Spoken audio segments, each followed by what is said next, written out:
21선을 좀 중요하게 보거든요, 사람들이. 4주 뒤에 뵙겠습니다. 거의 뭐 그죠.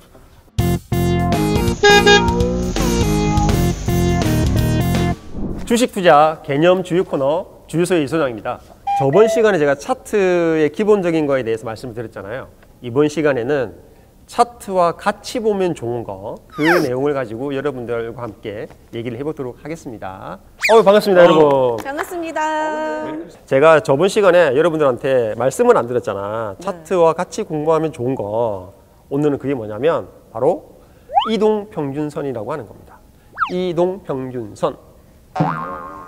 분위기가 이럴 줄 알았어, 이럴 줄 알았어. 일어나자. 아니, 아니 무슨 단어가 6글자만 나오면 이렇게 다 그리고 5글자인데요, 이동평균. 세고 있었어. 이동평균선 맞잖아, 6자. 맞추다. 자, 이동평균선 말 그대로 평균을 나타내는 선인데 어떤 평균이겠어? 이동하는 평균? 이동하는 평균. 주가 평균을 이동평균선이라고 하는 거예요. 이렇게 생각해 봅시다. 오늘 10,000원이야. 지금 10,000원인데 이 가격이 도대체 지난 일주일 동안의 가격에 비해서 어느 수준인지 내가 알 수가 없는 거야. 그냥 10,000원이라고 하니까. 그 일주일이면 우리가 5영업일이잖아요. 네. 지난 5일 동안에 그 평균을 구했더니 9,000원이네. 근데 오늘 10,000원이야. 지난 한 주 동안의 평균 값보다 오늘 주가가 높네? 나쁘지 않네? 이렇게 생각할 수 있잖아요. 평균보다. 야, 근데 일주일은 너무 짧고 한 2주면은 보통 영업일로 10일이죠. 10일 동안의 평균값을 구했더니 한 11,000원쯤 되네. 그럼 10일 동안에 비해서는 지금 가격이 좀 낮고 최근에 5일 동안의 평균값보다는 지금 가격이 높네? 이렇게 해석할 수 있죠. 지금 위치를 알 수 있잖아. 그래서 이동평균이라고 하는 게 나온 거예요. 이게 다야. 이제 그러면 가면 돼요? 아니지. 구독과 좋아요 아니, 여러분 잠깐만. 이동평균선은 뭘 나타낸다? 주가의 평균값을 나타내는 거예요. 자, 5일 이동평균값을 구해봐라고 했어. 그럼 어떻게 하면 돼? 이거 하나, 둘, 셋, 넷, 5개 더하면 이게 나와. 1012.4. 자, 그러면 지금 얼마죠, 주가가? 1020원. 1020원. 과거에 5일 동안에 비해서 지금 주가는 높은 수준에 있는 거잖아. 잘 가고 있는 거잖아. 네. 이렇게 판단할 수 있는 거예요. 그게 5일치를 보면 5일 이동 평균 값이 되고 그걸 연결하게 되면 5일 이동 평균선이 되고 20일 거를 다 더해가지고 평균 내면 이 지점에 20일 평균 값이 나오겠죠. 그 다음에 60일, 그 다음에 120일, 그 다음에 200일. 보통 이렇게 쓰거든요. 뭐 10일도 있고 중간중간 30일도 있고 다 있나요? 이거는 자기가 넣어서 계산할 수가 있어요. 왜 그러냐면 어떤 종목은 20일이 안 맞고 23일 평균이 맞을 수도 있어. 그건 자기가 하다 보니까 경험치에 나오는 노하우일 수도 숫자가 있어. 맞는다고요? 뭐 그럴 수도 있어. 그럼 그거는 이제 투자하시는 분이 그 취향에 맞춰서 알아서 하시면 된다는 거지. 꼭 20일을 할 필요는 없지만 기본적으로 우리가 쓰고 있는 선은 이런 선인데 근데 사람들이 이렇게 쓰는 거는 이유가 있겠죠. 잘 맞으니까. 이게 앞으로 이제 이동평균선 그냥 이평선으로 얘기합시다. 다 줄이네 또 줄여야지. 자, 그래서 이제 간단하게 이제 얘기를 한번 해보면 아까 제가 5일선, 11선, 21선, 61선, 120일, 200일 얘기했죠. 가장 많이 쓰이는 기본적인 이동평균선인데 그 각각의 특징이 약간 있어. 보통 이 5일선이나 11선은 단기 매매선이라고 합니다. 단기. 짧은 기간에 매매할 때 참고한다. 단기. 그러니까 5일이면 일주일이잖아요. 10일이면 2주니까. 지금 사고 팔고 할 때 참고하는 선이라 그래서 단기 매매선이라고 하고 21선을 좀 중요하게 보거든요, 사람들이. 4주 뒤에 뵙겠습니다. 거의 뭐 그죠. 그러니까 뭐 이게 왜 중요하냐면 이게 약간 심리선이라 그래서 21선이 꾸준하게 연결되고 있잖아요. 근데 주가가 수준은 21선에서 예를 들면 위에서 막 이렇게 놀고 있어. 안 내려오고 있어. 그 얘기는 뭐냐면 과거 한 달보다 지금 주가 수준이 높게 잘 가고 있는 거야. 어느 순간 이 주가가 21선을 톡 밑으로 빠질 경우도 있을 거 아니야. 네. 그랬을 때는 투자 심리 영향을 받아서 주가가 그때부터는 하락을 할 수도 있다라고 하는 약간 신호. 밑으로 꺾였으니까. 꺾였으니까 그럴 수도 있기 때문에 그때 잘 봐야 돼요. 금 밟으면 안 된다 뭐 이런 그런 느낌이네요. 약간 그런 느낌. 그래. 그 선을 넘지 마오. 이런 거잖아. 강 아닙니까? 맞네. 니마 그 강을. 이마 그 손을 넘지 마. 너무 웃기지 않아? 자, 그래서 21선은 심리선이라고도 하고 그 21선이 깨지고 내려가게 되면 이 주가가 하락할 수도 있다고 하기 때문에 생명선이라고도 하고 막 그래요. 그 다음에 이제 61선은 좀 이제 길잖아요. 그렇게 해서 수급선이라고도 하는데 이거는 이제 큰 흐름이 지금 올라가는 추세냐 빠지는 추세를 볼 때 60일. 자, 그 다음에 많이 쓰는 게 121선과 200일선입니다. 좀 긴데? 길죠. 121선은 지금부터 해서 과거 120일 동안의 평균을 낸 거잖아요. 네. 그러면 지금 요 한 달 정도 주가가 많이 올랐다 그래서 그 평균값이 확 바뀌지는 않을 거잖아. 그렇기 때문에 약간 그 추세를 보거나 경기의 어떤 사이클에 따라서 같이 가는 그런 특징이 있다. 자, 그래서 경계선이라고도 합니다. 그래서 여러분들한테 아까 얘기했던 5일선, 다음에 11선, 21선, 60일선, 120일, 200일선. 요게 이동평균선의 가장 뭐 기본적으로 많이 쓰는 그 기간이다. 평균값이다. 근데 뭐 이것만 하면 다 끝나냐? 또 아니에요? 그러진 않고 여기서 여기서 선 중이야. 조금 더 올라가자. 조금 더. 이동평균선을 볼 때 기본적으로 두 가지. 자, 이렇게 우리가 차트를 보면 왔다 갔다 하는 이게 봉이에요. 이제 주가. 원래 네. 빨간색, 파란색. 빨간색, 네. 파란색. 그냥 대충 이렇게 그린 거야. 네. 빨간색, 파란색 이렇게 움직이고 있어. 그러면 그 밑에 보면 이런 선들이 있어. 단기 이평선이 우상향하고 있지. 올라가고 있네요. 그 선들이 움직인다고 하는 거는 그냥 꾸준하게 올라가고 있는 거야, 일단. 그리고 중기는 아까 60일 정도 생각하시면 되고, 단기는 5일선, 10일선 얘기를 하는데, 이렇게 순서대로 돼 있지 않아요? 단기, 중기. 짧게 위로 가고. 그치. 어. 자, 그럼 해석을 한번 해볼게. 장기가 밑에 있잖아. 네. 오랫동안의 평균값보다 중간에 있는 평균값이 높고, 네. 그 중간에 있는 평균값보다 요 근래 10일이나 5일 동안의 평균값이 높고, 근데 주가는 그 위에 있어. 이동평균선이 단기, 중기, 장기의 순서대로 이렇게 배열되어 있는 거를 우리 정배열이라고 합니다. 되게 정배열. 좋은 거네요. 좋은 거죠. 쭉 쭉 올라가는 올라가고 있는 거죠. 얘기잖아요. 그러니까 추세가 올라가고 있는 거야. 근데 반대로 있잖아. 이렇게 될 수도 있어. 이건 장기가 위에 있네? 장기가 위에 있죠. 그다음에 중기가 밑에 있고 그 밑에 단기 이평선이 있는데 주가는 어디 있어? 주가가 있어. 주가가 있어. 최악이다. 자, 네. 이걸 해석을 해보자고. 지금부터 과거 있는 데이터를 합한 것보다 지금 요 근래 10일이나 5일 동안 합했던 평균값이 낮다는 거잖아. 네. 근데 지금 주가는 그보다 더 낮게 더 있네. 낮게 있어요. 그죠? 그러면 이런 추세가 만약에 오른쪽으로 진행이 되게 되면 지금으로서는 계속 하락할 수 있는 가능성이 많다는 거죠. 이게 역배열 상태를 얘기를 하는 겁니다. 근데 이 역배열 상태가 계속 이렇게 가는 건 아니에요. 누누이 얘기했지만 주식은 오르락 내리락을 한다. 장대 양봉도 생기고 망치용도 생기고 하는 이유가 빠지다가도 그런 일이 생기게 되면 또 올라오잖아요. 그럼 어떻게 되냐면 제일 먼저 움직이는 게 큰 숫자겠어, 작은 숫자겠어? 작은 숫자. 작은 숫자가 움직이는 거야. 계속 올라가게 되면 나중에 이제 여기 중기도 60일도 얘네도 이제 60일 동안 천천히 쌓여야 올라갈 거 아니야. 그치, 쌓여 올라갈 거 아니야. 그럼 얘 모양이 바뀌겠지. 그렇죠. 그런 부분이 있다는 걸 제가 말씀드리려고 합니다. 자, 이제 이동평균선을 얘기를 하면서 우리가 또 이런 얘기 한 번씩 들어봤을 거예요. 골든 크로스가 나오고 뭐 데드 크로스 이런 얘기가 나올 수가 있습니다. 크로스. 그렇지. 근데 대충 일단 말하기 전에 한번 느낌 어때? 골든 크로스와 데드 크로스. 일단 골든이 그 골드 그거 골드. 대두는 데드. 골든이 좋은 거겠네. 그래서 어떤 거냐면 쿵짝짝 쿵짝짝. 쿵짝짝 따라라라라. 자, 오른쪽에 보시면 골든 크로스.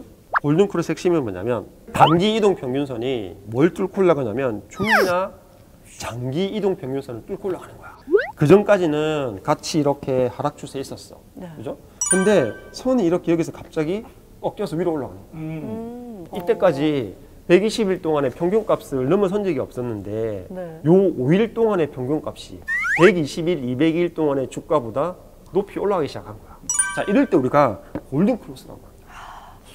그렇다는 얘기는 매수세가 많이 들어와서 상승 쪽으로 많이 올라가고 있다는 뜻이겠죠. 질문 있습니다. 네.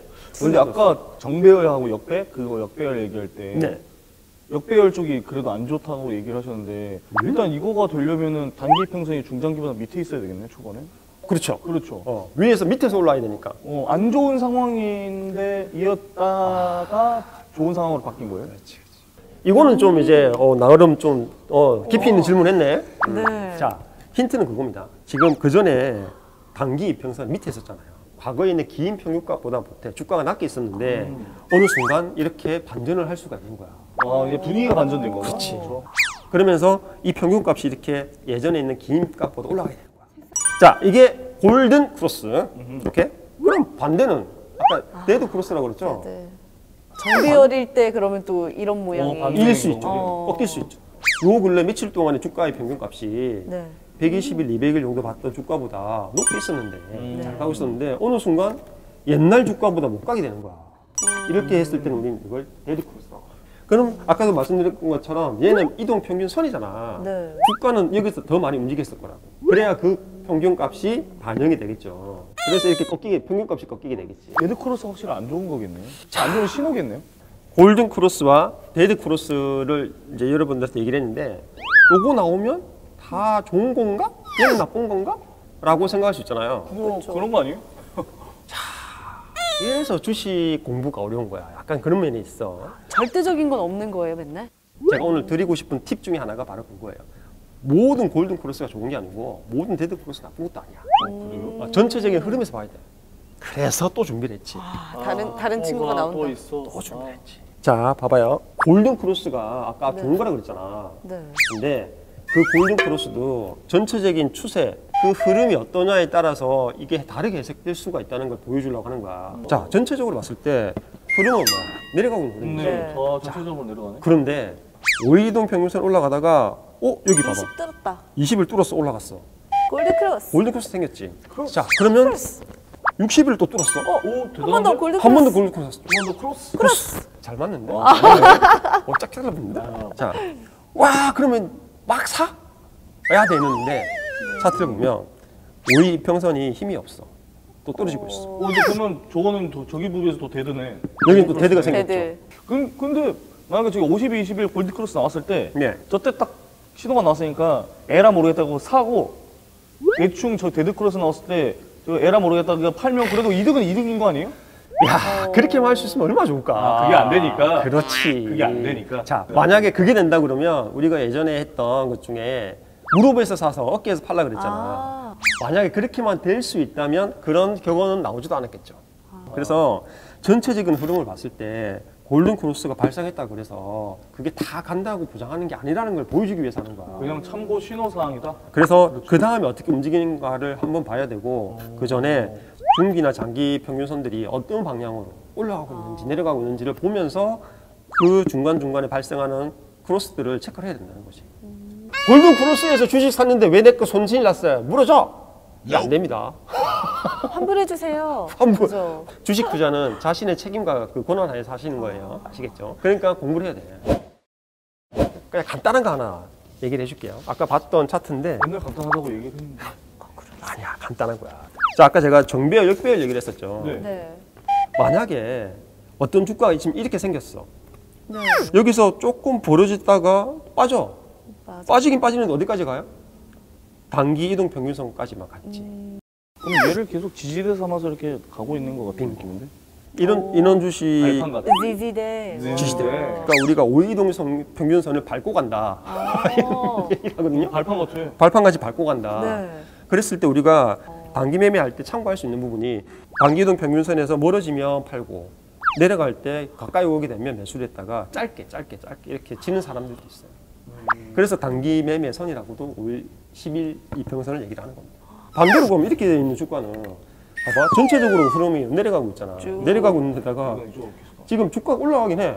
근데 요 5일 동안의 평균 주가보다도 못하는 거야. 지금 주가가 뚫고 이렇게 올라온 게 아니라 뚫지를 못해. 얘를 뚫지는 못해. 아까는 발판이었던 집 이건 약간 천장에 부딪히는 느낌인데 머리 계속 박고 있는 느낌이에요. 주가가 5일 이동 평균선을 이 짧은 이 평균값도 못 뚫고 내려가는 경우는 계속 하락할 수 있는 가능성이 많고 이럴 때는 이렇게 5일 이동 평균선에 가까이 왔을 때 일정 부분 조금씩 팔아놓는 것도 좋아요. 비중을 조금씩 비중을 좀 줄여나가는. 줄여나갈 필요가 있는 거죠. 그럼 이제 실제 그러면 차트를 한번 제가 준비를 한 게 있어요. 또 있어요? 아니 이거 그림이야, 그림. 실제 제가 MTS에서 캡처했던 건데 종목은 왜냐하면 그러니까 뭐 살지 알아야 되는데 그걸 종목을 가리면 어떡합니까? 저는 종목 추천 안 합니다, 여기서.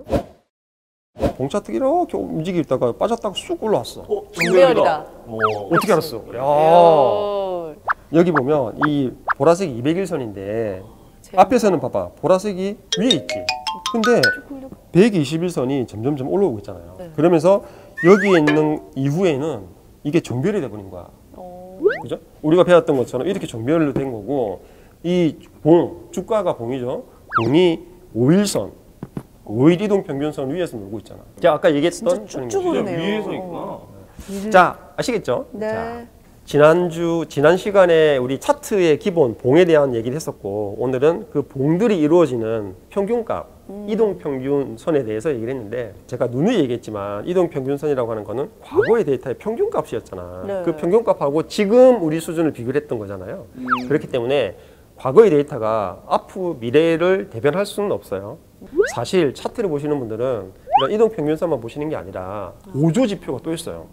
뭐 오실레이터라든지 MACD라든지 보조 지표가 있어요. 그런 게 있어. 자, 여러분 어떠셨나요? 차트에 봉에 대한 얘기를 하고 난 다음에 이동평균선을 말씀드렸는데, 사실 이 두 가지는 기본적으로 여러분들이 주식 거래를 하실 때 알아두시면 굉장히 도움되는 내용입니다. 자, 여러분들 화이팅입니다. 안녕히 계세요. 구독 좋아요. 눌러주세요. 눌러주세요. 내년에도 부탁해요. 안녕. 올 한 해 주유소를 사랑해 주셔서 감사합니다. 내년에도 더 알차고 좋은 정보로 찾아뵙겠습니다. 내년에도 주유소 많이 사랑해주세요. 여러분 새해 복 많이 받으세요.